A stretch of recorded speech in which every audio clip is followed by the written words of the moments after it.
Dr. Root, do factories use a lot of water? Many factories do, Riya. Water is used for making products, washing equipment, cooling machines, and many other jobs. What happens to the water after it's used? Much of it becomes dirty and needs to be cleaned before it can be released safely. So how do we clean it? There are different ways, but tiny living creatures called microbes play a part in the process. Tiny creatures clean dirty water? How do they do that? You see, some of the materials in the water can actually be used as food by microbes. They feed on those materials and break them down into simpler, harmless substances.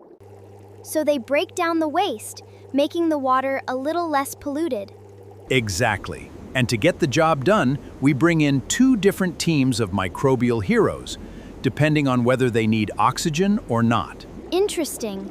Tell me about both. First, we have the Aerobic Team.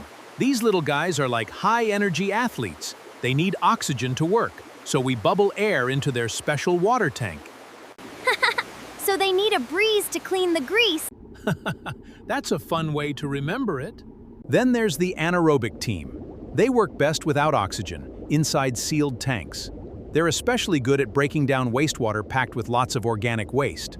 Wow, so one team loves air, and the other team avoids it, but both eat the pollution?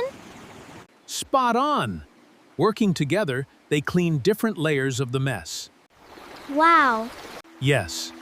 Cleaning the industrial wastewater helps protect rivers, lakes, and other parts of the environment. Sometimes the smallest workers take on some of the biggest jobs. Hey there! Thanks for watching. The planet is full of surprises like this one. Discover more with us at Clidemy, the Climate Academy.